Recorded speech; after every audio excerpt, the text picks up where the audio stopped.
Merci, Pasteur Boulagnon. Tournez avec moi sans plus tarder, si vous le pouvez, dans la Bible, dans l'Évangile de Luc.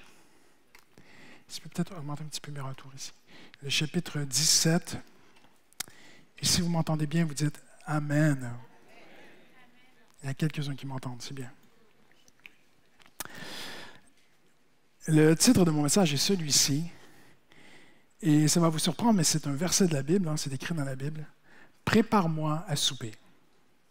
Et c'est même une parole de Jésus. Alors, si vous le voulez bien, ce matin, on va apprendre à préparer un repas pour le Seigneur, ce qui est tout à fait biblique. Ma famille et moi, nous sommes arrivés en France à l'été 2006. Et il faut comprendre aussi que moi, je suis d'une culture nord-américaine où la cuisine est assez limitée. Malheureusement, l'Amérique est connue pour le fast-food. On appelle même ça le junk food. Et je ne vous dirai pas en français ce que ça veut dire, mais ça veut dire la nourriture qui est bonne pour la poubelle. Donc, elle n'est pas super, la nourriture américaine. Et chez nous, on a un plat qui est connu, ça s'appelle la poutine. Et vraiment, c'est très, très, très honteux pour moi en parler, parce que c'est un plat très gras, qui n'est pas du tout raffiné. Et mon peuple est très fier de ce plat. Quand je dis poutine, je ne parle pas du président de la Russie, là. Je parle vraiment de... En fait, c'est une frite graisseuse avec du fromage qui est caoutchouteux, et on met une sauce barbecue dessus. Et mon peuple est très, très fier de ce plat, mais pas moi. Alors, je me suis sauvé en France. Et je suis arrivé à l'été 2006, et quand je suis arrivé ici, j'étais pasteur itinérant, donc tous les week-ends, j'allais d'église en église. J'ai fait toutes les villes de France que vous pouvez imaginer, les petits villages, tout ça. Et en général, quand on m'accueillait, eh bien, le pasteur me mettait chez une sœur de l'église très hospitalière. Et en général, le pasteur choisissait un couple jeune retraité avec une sœur qui cuisinait vraiment très, très bien.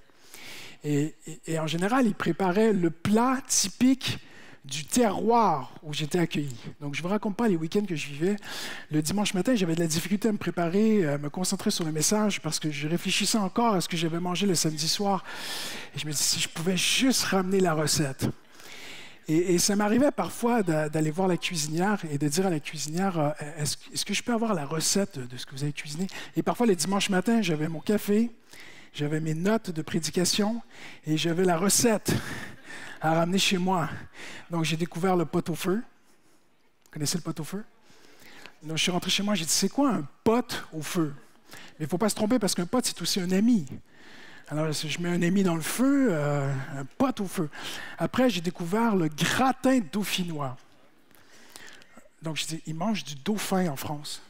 Ils mangent des dauphins. C'est un gratin de dauphin. Mais là, j'ai découvert que ce n'est pas un dauphin, c'est autre chose, les gratins dauphinois. J'ai découvert le coq au vin. Donc, j'ai attrapé un coq, je l'ai mis dans le vin. Et ça ne marchait pas. Je n'arrivais pas à cuisiner bien comme les Français. Mais je me suis vite rendu compte que si je voulais revivre l'expérience culinaire que j'avais vécue dans mes week-ends, je ne pouvais pas dépendre de ce que d'autres avaient cuisiné pour moi. Il me fallait apprendre moi aussi à cuisiner. Et c'est exactement cela que Jésus va dire à ses disciples. Dans Luc chapitre 17, Jésus va enseigner à ses disciples, si vous voulez grandir, il faut apprendre à cuisiner. Quelqu'un dit Amen. Les disciples viennent voir Jésus et ils ont compris quelque chose qui est fondamental. Ils ont compris que la foi est importante. Ils ont compris que la foi est la loi la plus fondamentale du royaume de Dieu. Vous savez qu'une loi, en physique ou en chimie, une loi, c'est un rapport immuable entre deux grandeurs. Donc, par exemple, entre la Lune et la Terre, c'est deux grandeurs différentes. La Lune est plus petite que la Terre. Il y a un rapport immuable entre la Lune et la Terre. C'est la force centrifuge qui s'équilibre parfaitement avec l'attraction terrestre. Donc, ce sont des lois physiques. Dans le monde spirituel, c'est la même chose. Il y a une loi qui est immuable. Elle est le rapport entre deux grandeurs, la grandeur infinie de Dieu et la petitesse infinie de nous. Et cette loi, ce rapport immuable entre ces deux grandeurs, c'est la foi. Ce qui nous tient avec Dieu dans un équilibre, c'est la foi. Et la foi a fondamentalement besoin d'être fortifiée. Et les disciples ont dit à Jésus, ils ont compris cela, ils ont compris que la foi est extrêmement importante, et ils ont dit à Jésus, Seigneur, augmente notre foi. Donc on pourrait vulgariser aujourd'hui en disant, Seigneur, on a besoin d'être plus fort dans notre foi. Est-ce que quelqu'un veut une foi plus forte ce matin? C'est important la foi. Alors Jésus leur donne deux paraboles, ou deux images, deux mises en situation. Je vais parler seulement de la deuxième, parce qu'elle est très particulière. Et si on ne comprend pas la pensée de Dieu, on peut passer complètement à côté de ce qu'il dit.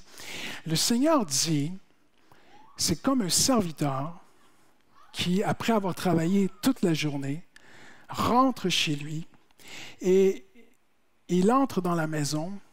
Et on sait qu'à l'époque, un serviteur, c'était un esclave, en fait, OK? Donc, il y avait des bons maîtres et il y avait des mauvais maîtres. Mais l'esclave, le serviteur, était à la charge totale de son maître.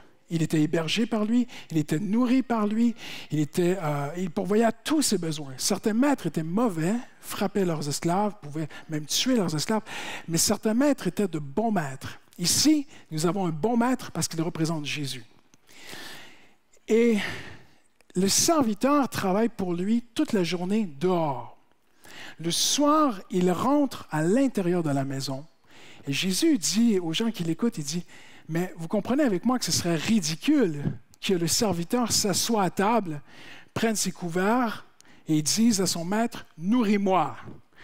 Et on comprend, en tout cas, les gens qui écoutaient Jésus, pour eux, c'était tout à fait compréhensible. Bien sûr, on sait qu'un serviteur travaille pour son maître du lever du soleil jusqu'à son couchant. Il ouvre ses yeux le matin, il vit pour son maître, et le soir, quand il va se dormir, il a vécu pour son maître toute la journée. Donc, Jésus dit, vous savez avec moi que le serviteur ne va pas s'asseoir et dire à son maître, nourris-moi. Mais c'est au maître de s'asseoir, et le maître dira à son serviteur deux choses qu'on va voir ensemble aujourd'hui.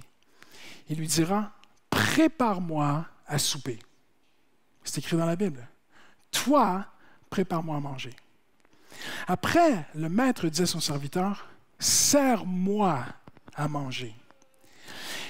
Et Jésus dit que ça, il dit, lorsque vous aurez fait tout cela, vous dites, nous sommes des serviteurs inutiles.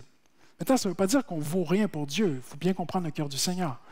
Ça veut dire que ça, c'est la base d'être un serviteur pour Dieu. Maintenant, dans notre monde évangélique, on pense qu'un serviteur de Dieu, c'est M. Boulagnon. C'est un serviteur de Dieu, ou Bernard, c'est un serviteur de Dieu, ou Pasteur Christian, c'est un serviteur de Dieu. Dans notre jargon évangélique, on croit qu'un serviteur de Dieu, c'est un pasteur. Mais dans ce livre, tous les enfants de Dieu sont des serviteurs de Dieu. Nous sommes tous des serviteurs des servants. Nous sommes tous égaux. Personne n'est au-dessus des autres. Okay? Un pasteur a des responsabilités, mais nous sommes tous égaux. Donc, qu'est-ce que Jésus essaie de nous enseigner ici? Jésus a dit, mes paroles sont esprit. Dites avec moi, esprit. Jésus a dit, mes paroles sont esprit. Donc, le sens des paroles de Jésus était toujours spirituel. Et quand Jésus dit, mes paroles sont esprit, en fait, il est en train de dire, cette parabole, elle a un sens spirituel, qui n'est pas visuel, matériel. Là, il a pris une situation matérielle, avec un maître matériel et un esclave matériel, mais il dit spirituellement, je suis ton maître, tu es mon serviteur. Et regardez bien ce que Jésus va démontrer. Il y a deux services. Il y a un service qui est extérieur et il y a un service qui est intérieur.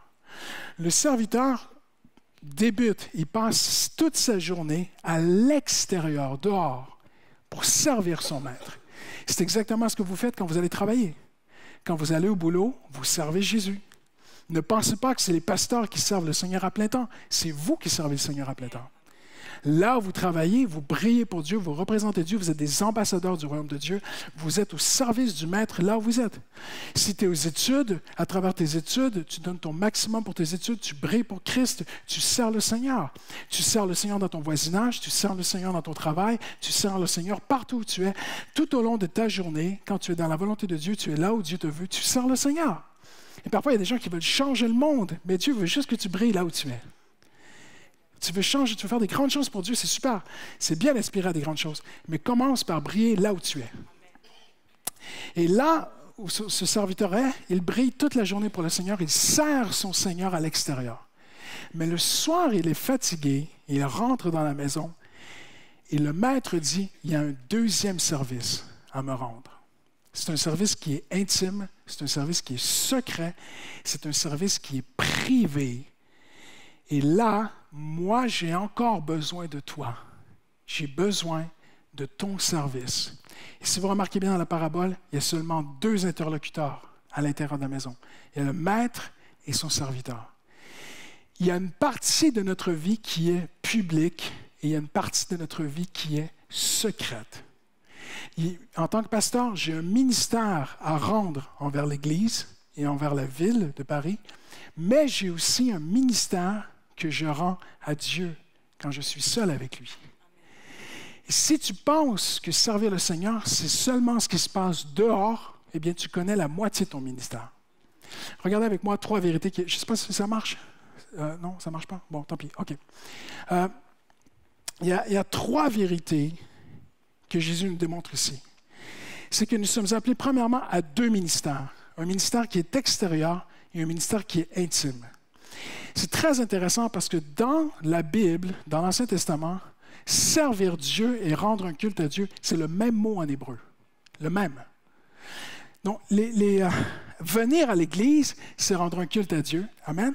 On n'est pas des spectateurs. Dites rassurez-moi, ce n'est pas un spectacle. Hein? On vient rendre un culte à Dieu. Donc, on sert le Seigneur. Servir les pauvres, c'est aussi rendre un culte à Dieu. Amen. Mais, Jésus explique bien, c'est la moitié. Ce n'est pas complet. Il y a aussi un service qui est seul, toi et moi, dans le lieu secret. La deuxième vérité que Jésus démontre, c'est que le ministère visible ne peut pas substituer le ministère secret. Le serviteur ne peut pas dire « J'ai travaillé à l'extérieur pour toi toute la journée, je me suis donné, maintenant ça suffit, j'ai plus rien à donner. » Non, il dit le serviteur doit encore servir son maître dans le secret. Ton temps secret, intime, personnel avec Dieu ne peut pas être remplacé ou substitué par ton temps public. Amen. C'est ce que Jésus dit. Jésus dit, c'est pas parce qu'il a servi toute la journée dehors qu'il est exempté de servir dedans. Il doit servir dehors et dedans. Il doit rendre un culte à Dieu, il doit servir, briller pour Dieu dehors, mais une fois qu'il est à l'intérieur, il doit encore donner quelque chose au Seigneur. Il doit préparer à manger pour son maître et il doit servir un repas pour son maître. Vous pouvez servir Dieu de toutes vos forces, de tout votre cœur, de toutes vos pensées, dehors, publiquement, tout au long de la journée, mais ça ne substituera jamais l'importance de votre vie secrète, intime, dans le lieu secret, rendre un culte, être seul avec Dieu. Quelqu'un dit Amen. Ce n'est pas moi qui l'a dit, c'est Jésus-Christ qui l'a dit. C'est fondamental. Et souvenez-vous, on a toujours un même objectif ce matin, que notre foi soit fortifiée. Donc Jésus dit à ses disciples, si vous voulez que votre foi soit plus forte, il faut que vous compreniez que vous avez aussi un ministère secret, intime envers le Seigneur. Si ce ministère est négligé, vous allez vous affaiblir dans votre foi. Si ce ministère est substitué par seulement un ministère public, vous allez vous affaiblir dans votre foi. Et ce que Jésus essaie de démontrer ici, tout le centre de cette parabole, c'est pour démontrer aux enfants de Dieu, si tu veux que ta foi grandisse, il faut que tu passes du temps seul avec Dieu. Allô?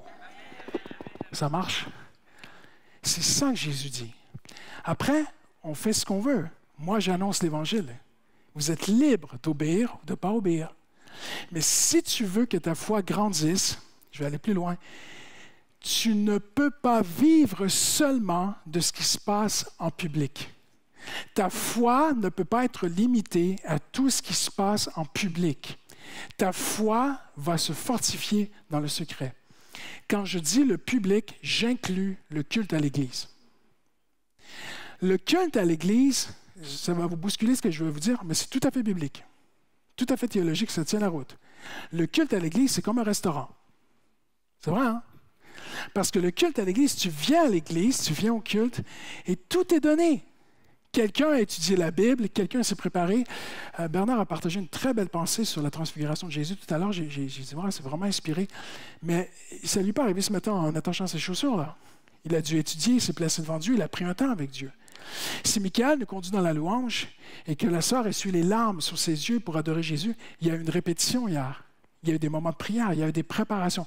Un culte est préparé. Il y a des gens qui ont tout préparé pour qu'on puisse rendre un culte ensemble ce matin. Amen. Mais c'est du bonus, c'est du gratuit. Tu as seulement à venir et à ouvrir ton cœur et à tout recevoir ce qu'on va t'enseigner. Mais écoute-moi bien. Jésus dit, ce n'est pas ça qui va te rendre fort dans ta foi. C'est très grave ce que je dis. Maintenant, je ne suis pas en train de dire que l'Église n'est pas importante. L'Église est très importante. Mais l'Église, c'est comme du resto. Maintenant, il faut apprendre à cuisiner à la maison. Quelqu'un dit Amen. On a tous déjà vu le gamin qui rentre de l'école. Il est affamé, il veut son 4 heures. Il attend le petit gâteau qui est déjà enrobé dans un plastique qui est tout prêt, qui a été cuisiné. Et puis tout à coup, il ouvre le placard de la cuisine. Il n'y a pas le petit gâteau. Alors il dit à sa mère, qu'est-ce qu'il dit? Maman, il n'y a rien à manger. Et sa mère, elle vient, elle ouvre le placard, elle dit, regarde, il y a tout ça. Il faut juste apprendre à le cuisiner. Ou l'homme qui rentre le soir, parce que moi, il y a une période de ma vie, je ne cuisinais pas. Et je rentrais chez moi, le frigo était rempli de légumes, rempli de fruits, rempli de viande, rempli de protéines, rempli de tout ce qu'il fallait. Il fallait juste prendre le temps de cuisiner. Et je pouvais ouvrir le frigo, affamé, et si ma femme n'avait pas préparé un plat à réchauffer au micro-ondes, j'ouvrais le frigo, je disais, hey, chérie, il n'y a rien à manger. Elle dit, ben oui, il y a ça, tu coupes les légumes, tu les laves, tu les cuisines. Oh, je n'avais pas envie d'apprendre à cuisiner. Voyez-vous? Alors, maintenant, il faut comprendre quelque chose aussi. C'est que quand Jésus a donné cette parabole, tout le monde a compris ce que Jésus voulait dire.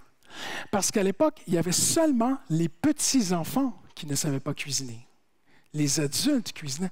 Même les hommes, au temps de Jésus, savaient faire un minimum de cuisine. Et la cuisine était déjà très rudimentaire. Mais les adultes savaient, si je ne sais pas faire un pain avec de la farine, de l'huile, si je ne sais pas faire un pain, je vais mourir de faim. Le restaurant, ce n'était pas comme aujourd'hui. Alors, il n'y avait que les tout petits-enfants qui ne savaient pas faire à manger. Alors, quand Jésus dit « Fais-moi à manger », il est en train de parler de maturité spirituelle. Le chrétien mature et maturé en Jésus-Christ, c'est apprendre à être seul avec Dieu, à aller dans sa parole, seul, sans que personne soit là, sans que personne te pique pour le faire, sans que personne t'appelle pour le faire, sans que tu dépendes de personne. Voyez-vous, je vais vous dire quelque chose ce matin. Certains n'aiment pas ce genre de message, mais il faut que je presse la Bible. Un bon pasteur, un bon berger va toujours tenter de conduire les chrétiens vers une dépendance de Christ. Une dépendance de Christ, c'est une... Je ne peux pas dire parfaitement, mais une dépendance de Christ, c'est une sorte d'indépendance les uns des autres. Nous nous faisons du bien les uns aux autres. Amen. La Bible parle de s'aimer, de s'entraider. On donne, on reçoit. Quelqu'un peut avoir une parole pour moi. Quelqu'un peut m'encourager. Quelqu'un peut avoir un verset. Tout ça, c'est biblique, c'est merveilleux. La Bible parle, on a un corps. Chaque membre de mon corps reçoit la vie du reste du corps et contribue en retour. C'est ça le corps de Christ. Mais aussi, dans la vie chrétienne, ce qui est très important, c'est que la maturation, la maturité, c'est d'être de moins en moins dépendant de ce que les autres ont reçu de Dieu et d'être de plus en plus dépendant directement de Dieu. Tu n'es pas appelé à suivre un homme qui suit Dieu. Tu es appelé à suivre Dieu. Tu n'es pas appelé à être dépendant constamment de ce que quelqu'un d'autre a reçu de Dieu. Tu peux toi-même aller chercher une parole de Dieu. C'est très important ce que je dis. Et c'est ça que Jésus essaie de souligner à ses disciples. Seigneur, augmente notre foi, apprends à cuisiner. Seigneur, je vais être plus solide, je vais être un chrétien solide, apprends à cuisiner. Parce que les gens venaient, s'assoyaient, ils écoutaient Jésus parler. Et Jésus n'a pas été toujours là. À un moment, pour les disciples, c'était du restaurant 5 étoiles, le meilleur au monde. Pendant 3 ans et demi, ils s'assoyaient au pied de Jésus, ils disaient « Waouh, c'est bon, c'est super, c'est super ». Et puis un jour, Jésus n'était plus là. Et ce jour-là, Pierre a dû ouvrir la Bible. Il n'y avait même pas de Bible à l'époque. Il a dû apprendre lui-même à se fortifier en l'Éternel. J'aimerais vous montrer l'un des plus grands cuisiniers de la Bible. Il s'appelle David. Tournez avec moi dans le psaume. On va tourner ensemble. Tournez avec moi dans le psaume 103.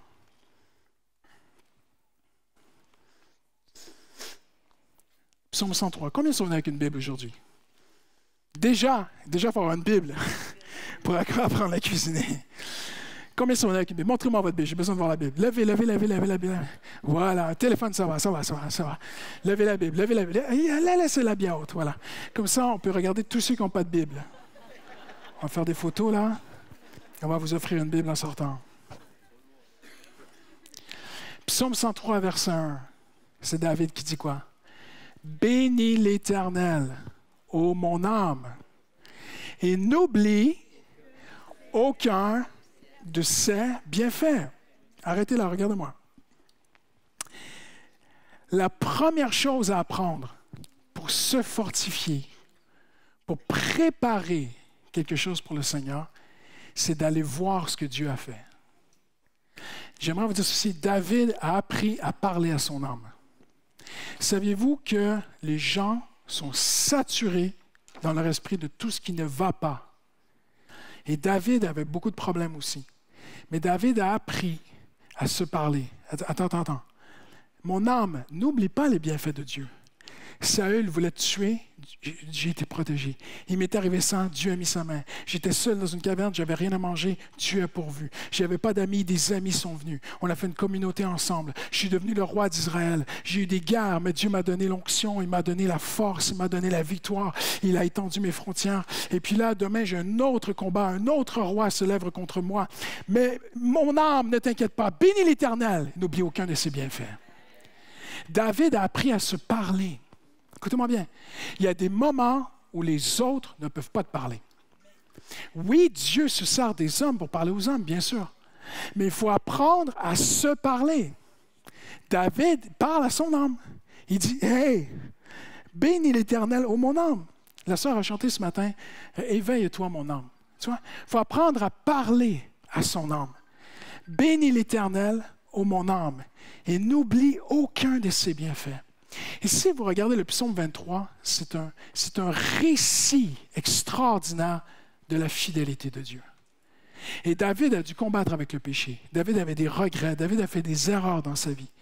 Et David se parle et dit, « Il est celui qui pardonne tes fautes. Il est miséricordieux. » Et David a appris à se parler à son âme. David est en train, littéralement, de fortifier son âme. Il est en train d'apprendre à préparer un plat. Et ce qui est extraordinaire, c'est que pendant que tu prépares une louange pour le Seigneur, c'est toi qui te fais du bien. Il va bientôt louer le Seigneur. Il est en train de préparer son âme pour louer le Seigneur. Mais avant de louer le Seigneur, il doit préparer sa louange. Je vous dis ça pourquoi? Parce que certains chrétiens, leur louange, elle n'est pas plus longue que ça. Pas plus longue que ça. Seigneur, merci parce que tu m'as sauvé. Seigneur, merci pour ton pardon. Merci pour ton amour. Et après, c'est fini. Ils ne savent plus quoi dire. J'aimerais vous encourager à cuisiner une louange, à préparer une louange, à repasser ce que Dieu a fait dans votre vie. David dit, n'oublie aucun de ses bienfaits. Vous savez pourquoi? Parce qu'on oublie ce que Dieu a fait. Et c'est notre responsabilité de ne pas oublier où on était quand il est venu nous chercher. Dans quel état nous étions quand il est venu. Ce qu'il a fait pour nous. Il nous a pardonné, il a effacé, il nous a arrachés, il nous a relevés, il nous a ressuscités, il nous a guéris, il nous a relevés, il s'est servi de nous, il a changé nos vies. David savait parler à son âme. Lisez le psaume 103 à la maison. Et vous allez voir que David savait parler à son âme. À un moment donné, les amis de David veulent le tuer. Ils ont tout perdu. Ils ont perdu leurs femmes, leurs enfants, tout ce qu'ils avaient accumulé. Tout est parti. Et ses amis prennent des pierres et ils parlent entre eux. On va tuer David, on va le lapider. Vous savez ce que David leur dit? Avant de me lapider, laissez-moi aller voir Dieu un instant seul. C'est vraiment ce qui s'est passé. David dit, laissez-moi, je vais mourir dans quelques minutes, laissez-moi aller voir Dieu seul. Et David va un moment à l'écart. Et la Bible dit, David se fortifia en l'Éternel. Ça veut dire qu'il n'avait même pas de Bible. Il n'avait même pas la Bible. David est retourné. Quand j'étais ado, tu m'as oint. Quand j'étais un gamin, seul avec mes brebis, ton esprit m'a rempli, j'ai tué le lion, j'ai tué l'ours. Tu as versé ton onction sur moi. Tu m'as dit que je serais roi d'Israël. Ils ne peuvent pas me tuer, c'est impossible. Même s'ils me tuent, tu vas me ressusciter. Seigneur, j'ai tué Goliath. Seigneur, jusqu'à date, tu as toujours été avec moi. Ça fait 9 ans que Saül essaie de me tuer. Il n'a jamais réussi à me tuer. Ce n'est pas mes amis qui vont me tuer. Seigneur, tu as un plan, tu as quelque chose. Il s'est mis à louer. Seigneur, je vais te louer. Vous connaissez le verset, David dit, « Je m'écris loué soit l'Éternel, et je suis délivré de mes ennemis. » David avait appris à cuisiner. Il avait appris à préparer une louange. Et alors qu'il apprenait à avoir une communion seule avec Dieu, son âme était fortifiée. Et l'homme qu'ils ont voulu tuer revient vers eux et il les encourage. Et il leur dit, vous n'allez pas me tuer, on va tous vivre, Dieu va nous rendre ce qu'on a perdu, allons-y. Et Dieu était avec lui. Jésus dit à ses disciples, si tu veux que ta foi soit plus forte, il faut que tu apprennes à cuisiner. Aujourd'hui, je vous dis vraiment, mettez à l'épreuve mes paroles. Testez mes paroles. Aujourd'hui, je pense que le corps de Christ n'a jamais... Je ne parle pas de cette Église ici parce que l'Église ici, elle est vraiment solide. Je parle globalement. Je pense que notre génération est plus faible spirituellement que la génération qui nous a précédés. Je suis convaincu. Parce que moi, j'ai entendu des témoignages de chrétiens de 40 ans, il y a 50 ans, qui étaient plus solides dans la foi que nous, qui ont traversé des guerres, qui ont traversé des choses terribles et qui sont plus solides que nous. Je connais en ce jour des chrétiens dans des pays qui n'ont même pas la Bible. J'ai rencontré une chrétienne en Chine qui n'a pas accès à la Bible. Ils mettent un matelas sur la porte de l'appartement pour que la louange ne sorte pas à travers la porte. Ils continuent à louer Dieu. Ils savent que les gardes chinois peuvent débarquer à n'importe quel moment. Et quand je l'ai rencontrée, parce que je voulais la rencontrer, je n'ai jamais vu ça de ma vie. J'ai vu une flamme dans ses yeux. Elle est plus forte que moi. Elle n'a même pas la Bible. Maintenant, je dis avec amour ce que je dis. Mais cette génération a accès à travers Internet à écouter constamment de la musique et des prédications. Mais au final, la foi est vraiment faible. Pourquoi? Parce que les gens sont devenus dépendants de ce que d'autres ont reçu de Dieu. Et Jésus a dit, si tu veux être fort dans ta foi, il faut que tu fermes un peu tout ça. Mais oui, c'est bon quand même de recevoir. Attention, il ne faut pas tout enlever. C'est bon, Dieu peut te parler à travers quelqu'un. Mais ça, c'est du resto. Il faut que tu apprennes à aller au frigo. Il faut que tu apprennes à aller toi-même vers l'Éternel et à te fortifier en l'Éternel. Quelqu'un dit amen ce matin. Les disciples ont dit à Jésus, augmente notre foi. Jésus a dit, prépare-moi une louange. Pourquoi Jésus a dit ça? Parce que Jésus savait que si tu prépares une louange, c'est toi qui vas te faire du bien. Je vais vous bousculer ce matin. Vous savez que Dieu n'a pas besoin de notre louange? Avez-vous déjà réfléchi à ça? Dieu n'a fondamentalement, théologiquement, doctrinalement, bibliquement, pas besoin de nous et de notre louange. Si Dieu dit « loue-moi », ce n'est pas pour lui, c'est pour toi. Parce que quand tu loues l'Éternel, tu te fais du bien. Amen. Quand tu loues l'Éternel et que tu n'oublies aucun de ses bienfaits, ton âme se rappelle comment il est bon. Et puis, parce que c'est impossible de louer Dieu avec ta bouche. Hein? C'est impossible de louer Dieu sans réfléchir. Sinon, on part dans toutes sortes de choses. Donc, la deuxième chose que Jésus dit, il dit, prépare-moi à manger. La deuxième chose que Jésus dit, c'est sers-moi à manger. Donc, il y a un moment où on est dans la parole de Dieu et on cuisine la parole de Dieu. On cherche la face de Dieu. On veut connaître Dieu. Et ça, mon ami, personne ne peut le faire pour toi. Il y a des chrétiens ici aujourd'hui, vous savez de quoi je parle. Vous êtes fondés dans la foi. Vous êtes des chrétiens de longue date. Vous êtes dans la parole de Dieu. Vous êtes solides. Mais il y a aussi beaucoup de jeunes chrétiens dans la foi. Beaucoup de gens que vous êtes nouveaux dans la foi. Vous commencez à vous approcher de Dieu. Et je vais vous parler avec amour comme un bon berger qui vous aime. Mais il faut que tu apprennes toi-même à aller dans la parole de Dieu. À préparer une louange. Et maintenant, Jésus dit, après ça, il faut que tu amènes ta louange. Maintenant, je vais juste regarder ce que Paul dit, Philippiens 4.4. Attends, ne tournez pas. Combien connaissent Philippiens 4.4? Réjouissez-vous. Réjouissez-vous quand vous vous levez du bon pied. Réjouissez-vous après un bon café. Réjouissez-vous dans le Seigneur lorsque vous avez une augmentation de salaire. Réjouissez-vous dans le Seigneur quand vous partez en vacances. Réjouissez-vous dans le Seigneur quand tout va bien. Réjouissez-vous toujours dans le Seigneur. Toujours. C'est pas facile, hein? Il n'a pas dit que d'autres, ma fille, tu as fait l'erreur de t'asseoir au premier rang, viens ici.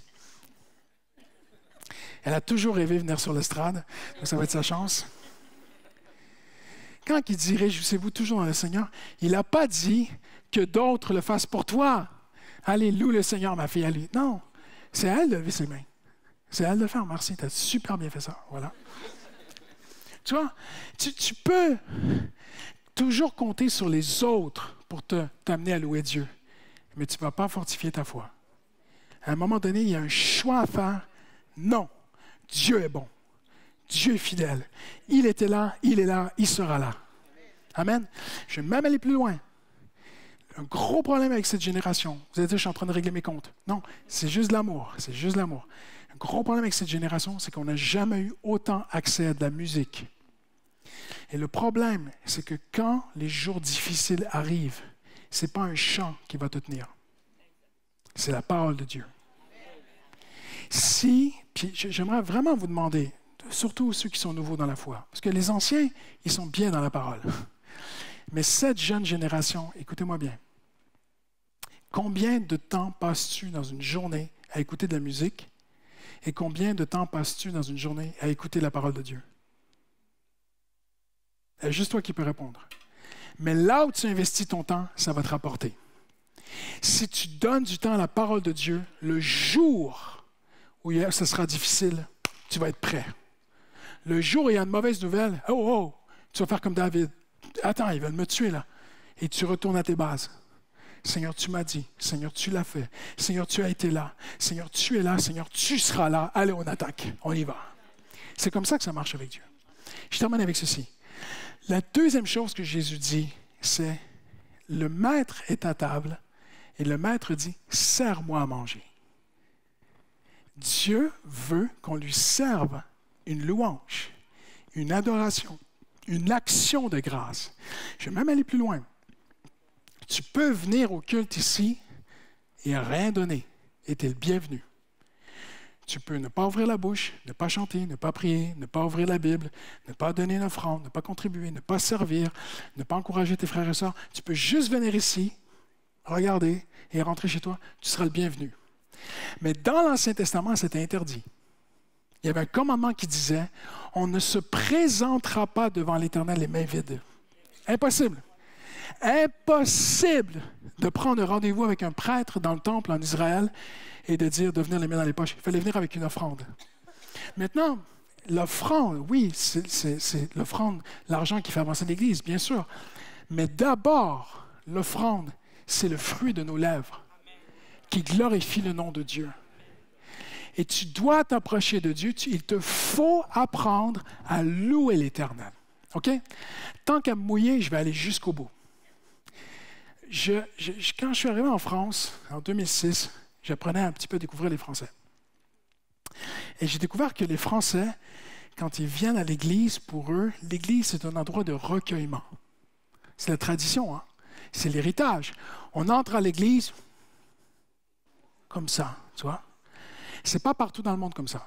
Il y a des gens qui rentrent à l'Église comme ça, tu vois?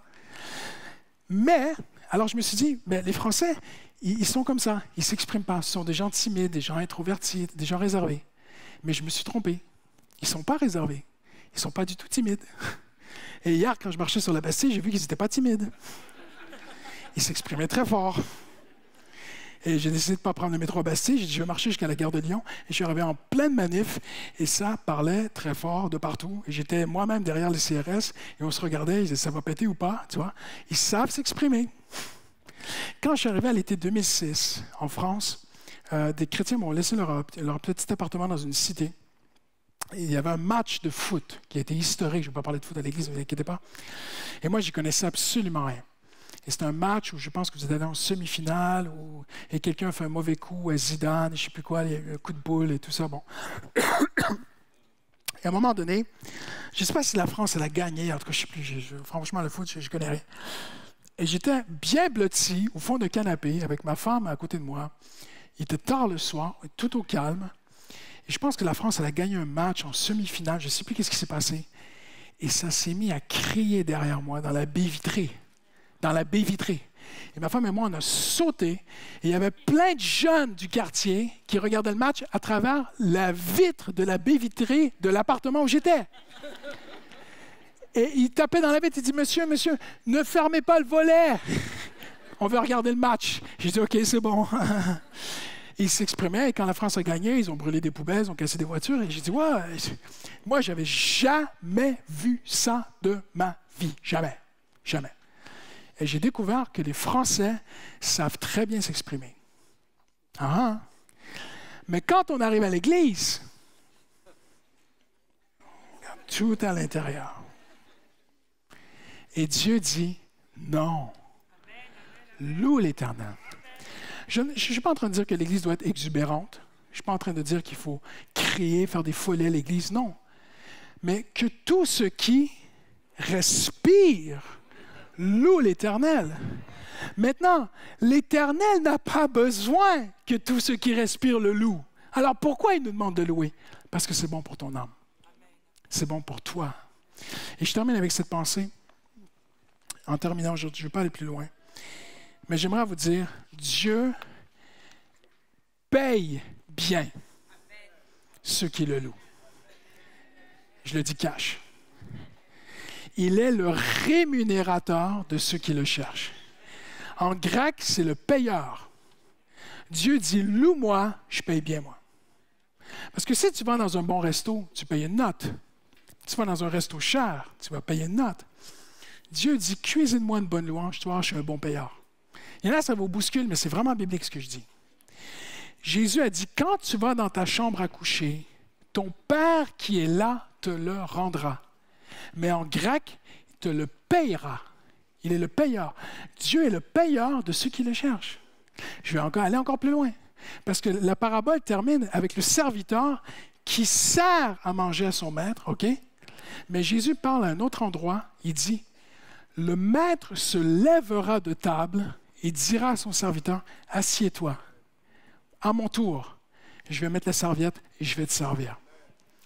Ce que tu sèmes en louange, tu vas le récolter. Ce que tu sèmes dans le secret, quand personne n'est là, et que tu cuisines, et que tu amènes une louange à Dieu, la louange la plus dure au monde, ce n'est pas la louange qu'on fait à l'église. Hein? La louange la plus dure, c'est si tu rentres le soir, après une mauvaise nouvelle, tu poses ton sac, et tu dis, je vais aller dans ma chambre, et envers et contre tous, je vais louer l'Éternel. J'ai une mauvaise nouvelle, mais je vais louer l'Éternel. J'ai un service à rendre en public et j'ai un service à rendre en privé. Et je sais que mon Dieu est fidèle. Je vais apprendre dans le lieu secret à louer l'Éternel. Et Dieu regarde. Il dit, ce que tu fais dans le privé, je le rends dans le public. Je suis le rémunérateur de ceux qui me cherchent. Quand j'étais adolescent, j'ai quitté tous mes amis pour suivre Jésus. Et je suis plongé dans un profond découragement. J'étais jeune. Et mon père rentrait tard le soir de travailler. Et un soir, mon père est rentré tôt et ma mère lui a dit, il faut que tu parles à ton fils. Ça fait plusieurs jours, il n'est pas bien. Et mon père, tout ça, on a parlé ensemble, j'ai expliqué un peu la situation. Et mon père m'a dit, mon fils, mon père, c'est la vieille école. Il n'était pas très pédagogue, c'était un peu bang, comme ça, avec mon père. Mais il avait raison. Pas toujours la meilleure façon de l'amener, mais il avait raison. Mon père me dit, il faut que je fasse attention parce que je sais que mes parents m'écoutent sur Internet. Mon père me dit, mon père, c'est un homme de Dieu. C'est un homme solide dans sa foi. Mais moi, j'ai grandi pendant 43 ans, je sais que mon père, c'est un homme qui est dans la parole de Dieu, dans la présence de Dieu. Ils ont traversé des moments extrêmement difficiles, mes parents. Mon père était mourant. Mon père était en train de partir au ciel. Il se sentait mourir. Quelqu'un l'a ramené et il a dit à la personne qui l'a sauvé, il dit, « Pourquoi tu ne m'as pas laissé partir? » J'y allais avec mon sauveur. Mon père a une foi solide, mais mon père cuisine pour l'Éternel. Et mon père me dit un jour, il me dit comme ça, il dit, « Mon fils, tu as perdu ta victoire, il faut que tu retrouves la victoire. » Dites ça à un adolescent. J'ai perdu quoi? Oui, tu as perdu ta bénédiction. J'ai perdu ma quoi? Papa, j'ai plus d'amis, j'ai plus rien, j'ai tout quitté pour Jésus. Je me fais persécuter à l'école, on se moque de moi. Et tu me dis quoi? Mon père a dit, je vais te montrer un truc. Viens avec moi au sous-sol. Il m'amène au sous-sol. On descend ensemble. Et il y avait une vieille sono avec des vinyles. Vous savez c'est quoi des vinyles, hein? On mettait une aiguille là-dessus. Et mon père écoutait du vieux country chrétien du sud des États-Unis, du Texas. Et je ne vous chanterai pas ce matin. Et avec des paroles sur Jésus. Et mon père, il dit, tu sais ce que tu fais, mon fils? Tu vas apprendre à louer Dieu. Et je dis, ma vie va mal et tu veux que je loue Dieu. Quand ma vie ira bien, je louerai Dieu. Et mon père dit, oh, tu n'as rien compris. On ne loue pas Dieu quand ça va bien, on loue Dieu quand ça va mal d'abord. Et tu vas te fortifier en l'Éternel. Et mon père met le vinyle. Et la louange commence. Mon père avait la larme à l'œil. Oh, c'est ce chant. Oh, tu vas voir. Oh, attends, les paroles. Et moi, j'étais là. Bon, je vous laisse, hein, Jésus et toi, en entretien, tête à tête. Ça va être merveilleux, mon fils. Dieu va toucher ton âme. Allez, bye bye. Mon père monte à l'étage. Je me dis, et là, je commence à avoir toutes sortes de réflexions. Louer Dieu, comment, pourquoi? Attends, moi, il y a un peu cette perception de Dieu qui est là-haut, allez, adorez-moi, tu vois, je suis le grand Dieu. Et je dis, donc je ne le fais pas, je remonte, et je dis à mon père, tu sais, papa, Dieu, il est orgueilleux. Mon père dit, quoi? On ne parle pas comme ça de Dieu. Je dis, ben lui, il est orgueilleux, il veut que je le loue, puis après, il va m'aider. C'est de l'orgueil et tout. Non, mon père dit, tu n'as rien compris. Il ne m'a rien expliqué, il dit, tu retournes en bas, tu loues le Seigneur. Je retourne en bas. Et je marche comme ça, en long, pendant 5 minutes, et j'essaie de louer Dieu. C'est plat, c'est sec, il n'y a rien. Je pense à plein de trucs. Oh, je remets le chant au début. Je ramène la louange. Allez, je laisse tomber. Je monte à l'étage et je vais, comme tous les jeunes font, je vais au frigo. J'ouvre le frigo, je me prends à manger. Et mon père, tu fais quoi là? Ça fait 5 minutes. On ne va pas chercher l'Éternel en 5 minutes, ça ne se passe pas en 5 minutes, c'est pas comme ça, tu retournes en bas. Oh, je retourne en bas. Ah, je vais lui donner 10 minutes. Je fais 10 minutes, ça ne marche pas. Là, je monte à l'étage, je ne veux pas que mon père m'attrape. Il ne me trouve pas et tout. Je vais au frigo, mon père, hey, retourne en bas. Et à un moment donné, c'est inexplicable. Après 5 minutes à louer Dieu, je commençais à me concentrer sur Dieu. Je commençais à donner toute mon attention à Dieu. Je commençais à lui dire que je l'aimais. J'ai découvert très rapidement que ma louange était très courte. Et je n'avais pas beaucoup de choses à dire à Dieu. Et je suis allé dans la Bible et je commençais à louer Dieu. Et je ne sais pas comment t'expliquer aujourd'hui. Mais alors que je marchais de long en large dans mon sous-sol, je commençais à adorer Dieu. Il y a eu quelque chose qui s'est brisé en moi. Mais pas négativement. Quelque chose qui s'est... Une brisure pour m'ouvrir. Et instantanément, il y a quelque chose qui a réchauffé mon cœur. Les larmes sont montées sur mes yeux. Et là, j'ai commencé à lever mes mains vers Dieu et à commencer à dire à Dieu, tu es ici. Tu es dans mon sous-sol. Et Dieu, depuis ce jour-là, est devenu mon meilleur ami. Je suis accro, complètement dépendant à la présence de Dieu. Mais s'il y a une bonne chose que mon Père m'a enseignée, que j'aimerais vous partager aujourd'hui, il faut que tu apprennes à louer l'Éternel. Il faut que tu apprennes à louer l'Éternel. Et Jésus dit, cuisine une louange pour ton Dieu, sers une louange à ton Dieu, et toi, tu seras fortifié dans ta foi. Amen. On se lève ensemble. Alléluia. L'heure avance très, très vite. Je n'ai pas regardé la bonne horloge, parce qu'il y a une horloge qui s'est arrêtée. Donc... mais l'heure est avancée très rapidement. Il y a un deuxième culte bientôt. On va juste tendre nos mains vers le Seigneur. Vous le voulez bien? Juste louer Dieu. Hallelujah. J'aimerais t'inviter à faire une prière très humble et très simple aujourd'hui. Demande à Dieu de t'attirer à lui cette semaine. Seigneur, ne me laisse pas m'éloigner de toi cette semaine. Dis-lui maintenant, Seigneur, attire-moi à toi. Seigneur, je veux être un enfant de Dieu qui est solide. Je veux être une sœur en Christ qui est solide dans sa foi. Je veux être un homme qui est ferme dans sa foi. Seigneur, augmente ma foi, Seigneur. Apprends-moi à te louer, Seigneur. Apprends-moi à t'adorer, Seigneur. Apprends-moi, Seigneur, apprends-moi comme David à me fortifier moi-même en l'Éternel. Apprends-moi à être de moins en moins dépendant des hommes autour de moi et être de plus en plus dépendant directement de Dieu. Dis-lui, Seigneur, je ne veux pas être quelqu'un qui suit Dieu. Je veux suivre Dieu. Je ne veux pas toujours dépendre de ce que quelqu'un peut me dire de Dieu. Je veux moi-même entendre la voix de Dieu. Seigneur, je ne veux pas dépendre seulement d'éléments extérieurs pour me booster. Je veux apprendre moi-même à me fortifier en l'Éternel. Aide-moi, Seigneur. Dis-lui simplement ce matin. Dis-lui bien humblement. Aide-moi, Seigneur. Aide-moi à te suivre, Seigneur. Aide-moi à marcher avec toi, Seigneur Jésus. Hallelujah. Hallelujah. Hallelujah. Seigneur, apprends-nous à louer ton nom, Seigneur. Apprends-nous à adorer ton nom, Seigneur. Apprends-nous à glorifier ton nom sans musique, sans rien, sans personne. Juste simplement louer l'Éternel et se fortifier en toi, Seigneur. N'oubliez aucun de ses bienfaits, Seigneur. Nous ne voulons pas oublier aucun de tes bienfaits, Seigneur Jésus, ce matin. Dans le nom de Jésus, dans ton précieux nom, Seigneur, nous avons prié, Seigneur. Et Seigneur, j'ai vraiment cette ferme conviction d'avoir apporté le conseil de Dieu aujourd'hui. En ton nom, nous te disons merci. Est-ce qu'on peut lui donner une acclamation en terminant aujourd'hui?